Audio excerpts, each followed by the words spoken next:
Well, good morning, everybody.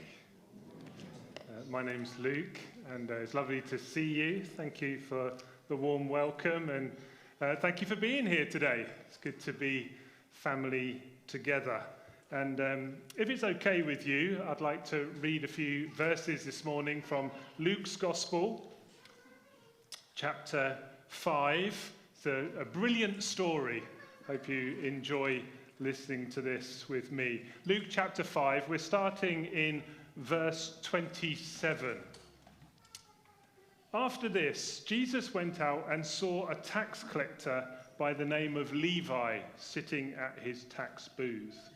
"Follow me," Jesus said to him, and Levi got up, left everything, and followed him. Then Levi held a great banquet for Jesus at his house.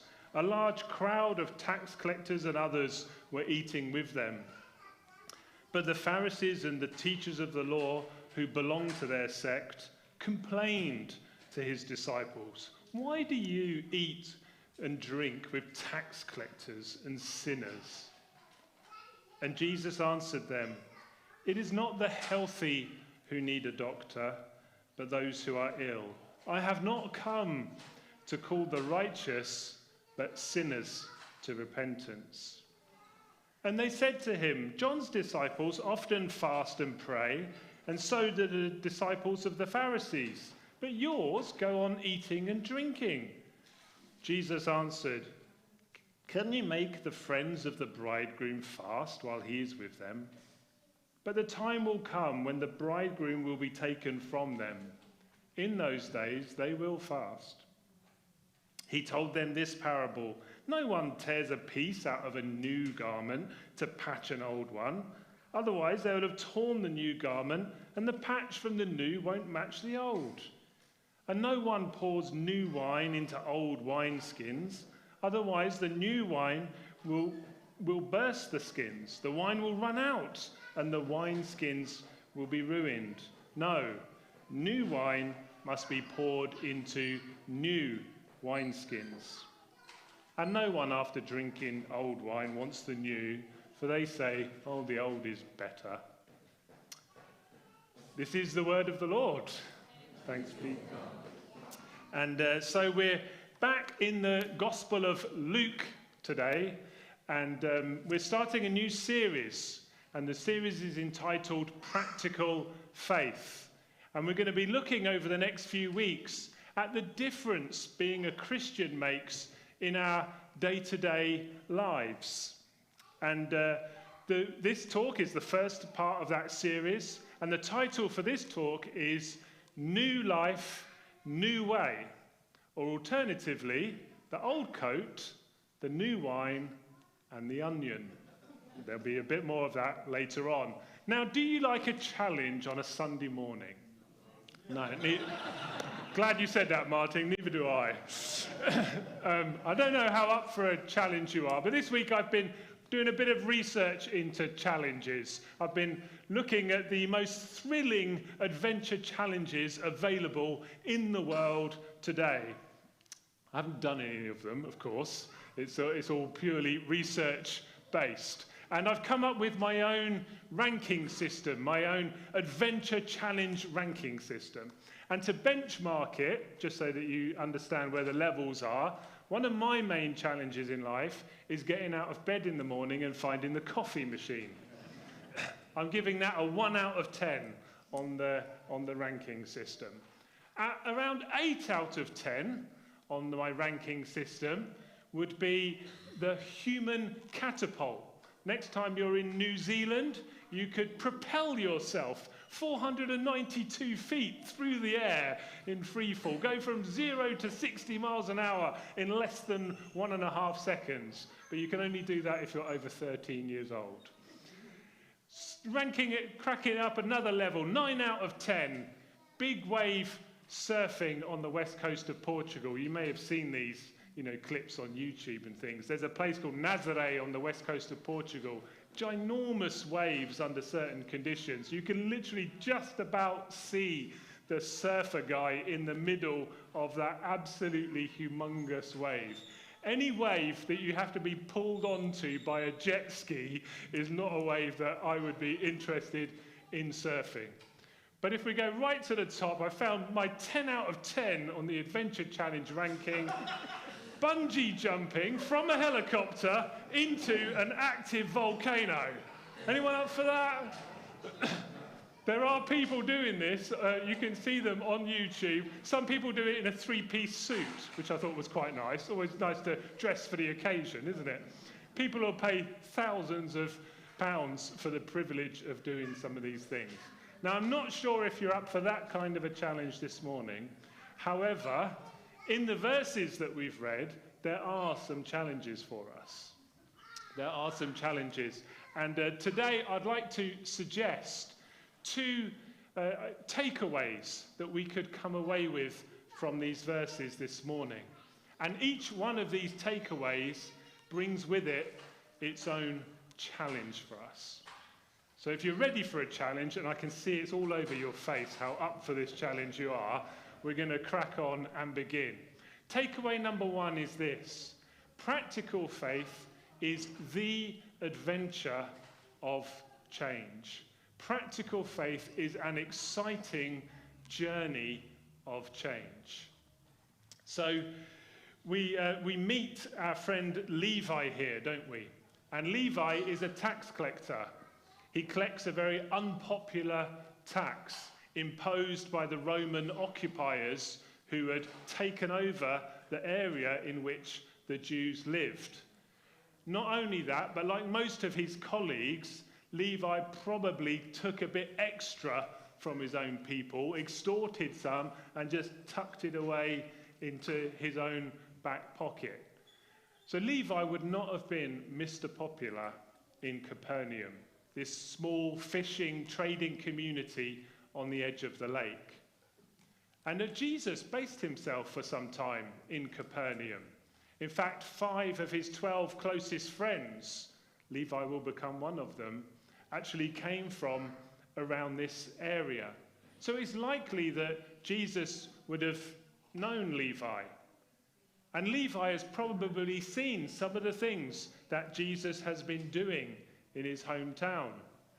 He's probably heard some of the radical new teaching that Jesus has been sharing. Maybe he's even sitting at his desk that day at work, thinking about the changes that Jesus has made to this small town. Perhaps he's wondering himself, maybe is it time for my life to change? Have you ever come to that point in your own walk? Well, what we do know for certain is that one day, Jesus, in verse 27, he walks past Levi's place of work. And Jesus decides that today is the day for Levi. And so Jesus issues him with an invitation. Follow me.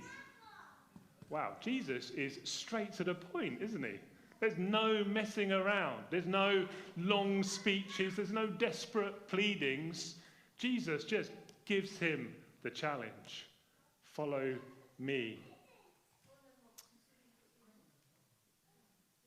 It's very simple, isn't it? It's a very simple thing. It's easy to understand, follow me. But it's also very deep. It's something we could be thinking about this morning. And I'm sure that Levi would have understood the implications for his own life. If he says yes to that invitation, he knows for sure his life is really going to change. Is he ready for this new life? Is he ready for an exciting new adventure, a new path for his life? Well, we see his response, don't we, in verse 28. Let's just look at that together. And Levi got up, left everything, and followed him. Wow, Levi was up for the challenge. He's up there on the Adventure Challenge ranking. He is all in. He has come to the point in life where he just does not want to continue with how it's been up until now. He's ready for a new challenge. He's ready for change. Have you ever come to that point? I don't know, maybe you're at that point in life sitting here this morning. Maybe Jesus is saying to you and me this morning, follow me. And how will I respond? Maybe I'm hearing that for the first time today. Or perhaps you've been going along to the Alpha course and you're starting to hear these kind of things in the conversations and the talks. Or maybe you've said yes to Jesus in the past, but you kind of drifted a little bit away from that path of adventure and faith that Jesus has called you to. But whatever our situation today, there's a challenge for us to follow him. Perhaps it's a particular area of your life. Maybe there's a situation going on at work. Maybe it's a relationship at home. Maybe there's a key decision that you need to be making soon. And in that particular place in life, Jesus is saying to you, follow me. Well, can I encourage you today with this first takeaway? Practical faith is the adventure of change. To be a follower of Jesus is to be part of a group of people who are on the move. It is the adventure of a lifetime to follow Jesus. Being part of God's family means that we don't settle just for the status quo. We're willing to change. There's always another step for you and me to take in the walk of faith. Let's listen to how the German pastor and teacher Dietrich Bonhoeffer put it. He said, with God, one does not arrive at a fixed position. Rather, one walks along a way. One moves ahead, or one is not with God. God knows the whole way. We only know the next step and the final goal. There is no stopping. Every day, every hour, it goes further. Whoever sets his foot on this way finds that his life has become a journey on the road. It leads through green pastures and through the dark valley, but the Lord will always lead on the right pathway. So it's risky, yes, and I would be doing you a disservice this morning if I said otherwise. The reality of the adventure walk of faith is that there is some green pastures and there can also be some dark valleys. It's a risk, but what I do believe is that saying yes to the challenge of following Jesus will always be worth it for us in the long run. So that's takeaway number one. Practical faith is the adventure of change. Takeaway number two, practical faith means access all areas. Practical faith will affect every area of my life. Now we read that the first thing our new friend Levi does is he invites all of his friends round and all of his acquaintances, and he has a big meal, a big party, and Jesus is there as the guest of honor. Now, probably up to this point, Levi has not necessarily been the nicest or the most generous guy in town, and he mixes with a group of people who are of some questionable reputation. And so Jesus ends up at this big do, eating and drinking with this bunch of so-called tax collectors and sinners. And Jesus' willingness to do this offends the religious people, the religious leaders, the Pharisees. They don't think that this is the proper way for a religious leader to behave. But we saw in these verses, didn't we, how Jesus views those so-called tax collectors and sinners. He just sees them really as lost and hurting people. People who, like Levi, also need an opportunity for their life to change. And so we read what Jesus says about them in verses 31 and 32. Jesus answered them, "It is not the healthy who need a doctor, but those who are ill. I have not come to call the righteous, but sinners to repentance." In other words, Jesus is here as a doctor of our souls. He is here to heal.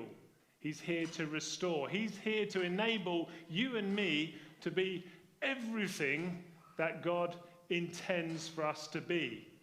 And the implication is that his work in our lives is not a quick fix for those who already think their life is basically good enough.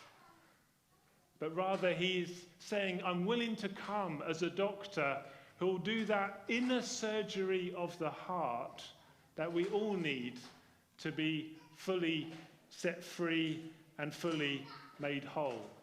And Jesus then goes on to give 2 picture lessons to demonstrate to these religious leaders, these Pharisees, that practical faith isn't just a superficial, on the surface, quick fix. It's not an add-on that I can just add to the top of my life. It's not just a way of ticking the religion box and reserving a place in heaven. But practical faith rather is a new way of living, and it will affect every part of my life. So Jesus gives these 2 quick fix illustrations. I was going to give 1 or 2 of my own quick fix home DIY illustrations, but I thought better of it at the end, and I thought, well, actually Shelley could probably tell you about those, and she'll witness to how my quick fixes don't often work out. And Jesus gives 2 of those kind of illustrations here. In the first one, he says, there's this old garment. Say it's an old coat, for example, and it's got a hole in this old coat.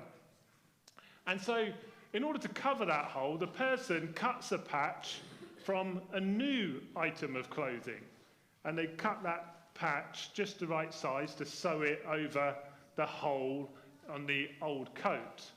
Now, the new item of clothing, never been in the wash before, and like sometimes when you put cloth into a wash for the first time, it will flex a bit, won't it? And it will shrink a bit, right? So that item, that patch has never been in the wash before. Old coat, of course, that's been in the wash loads of times. It's already done any flexing it's ever going to do and any shrinking it's ever going to do. It is what it is. So you take the new patch and you sew it onto the old coat, and you put the old coat in the wash again. What happens? Well, the old coat doesn't change, that stays the same.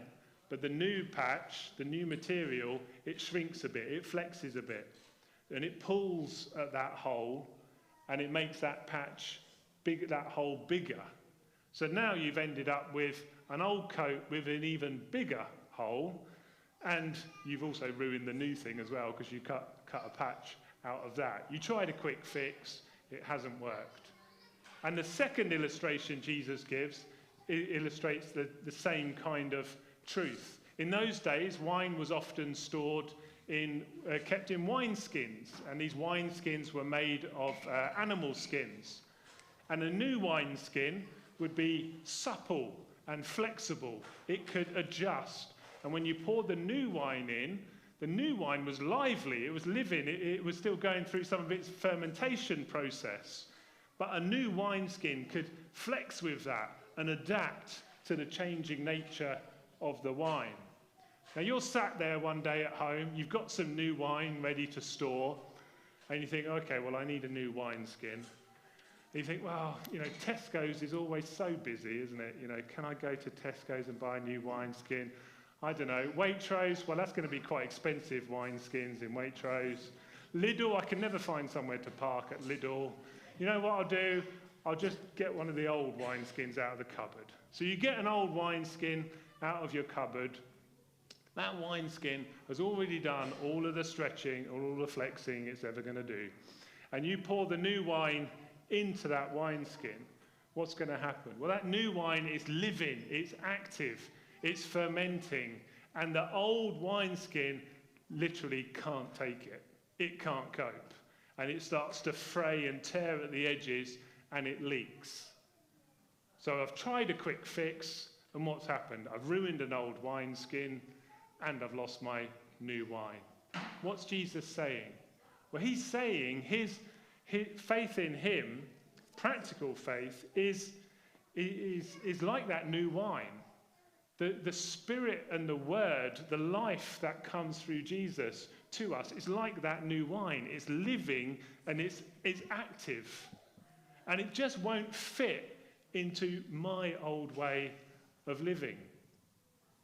Just like his teachings wouldn't fit into the expectations and the rules of those religious leaders, the Pharisees. No matter how hard they tried, they could not fit Jesus into their box.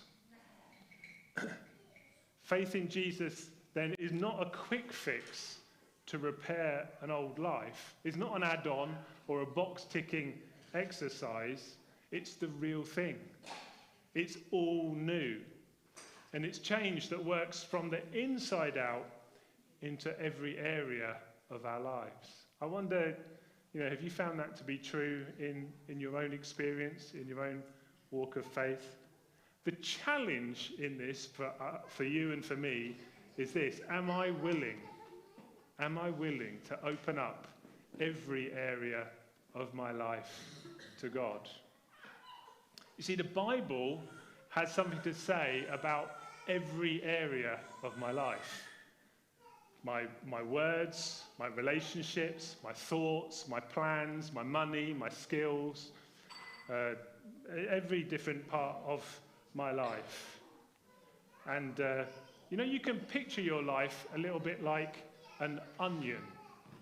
You were wondering where the onion was coming, didn't you? You didn't read it in the text. So, I brought an onion with me today. I had no idea, actually, quite how much onions smell when you transport them. But I brought with me an onion. We've had the old coat, we've had the new wine, and then we have the onion. This is one of those posh onions. It's one of those sort of red type purple onions, But whether you're a posh onion or whether you're a standard onion, you know that onions have lots of layers to them, don't they? And we can picture our lives like that. Our lives have lots of layers to them. And every now and then, God comes along and he wants to peel another layer. And he peels it back. And he says, and I don't know if he cries, but I cry. He peels back that layer and he says, I'd like to work in that area of your life right now. I'd like to do some work with you there. Are you willing? Are you ready for it? Are you up for the challenge? You see, Jesus is like a doctor of souls. He's not come to just put a small plaster over the pain and say, oh, never mind, you'll get over it, doesn't matter. He's come to, even into the difficult places, he comes with his healing word, his healing spirit. He's willing to be in those places with us, to see us genuinely healed, restored, and equipped to be the people that he has intended for us to be. So we've seen this morning then those two takeaways, each one with its own challenge. The first takeaway, practical faith, is the adventure of change. It is an exciting journey of faith that we are on. And the challenge for you and me is the same as it was for Levi all those years ago. How will I respond when Jesus says, follow me? And the second takeaway, practical faith, is access all areas. Practical faith will come eventually to affect every area of my life. It's not a quick fix. It's a challenge for me to open up every part of my life to him. And shall we stand together? And as the band comes and starts to play, we have an opportunity to respond to the Lord this morning. If you're able to, you can stand with me. And perhaps these verses today have made you think about a particular area of your life where you're feeling that call, that challenge to follow Jesus.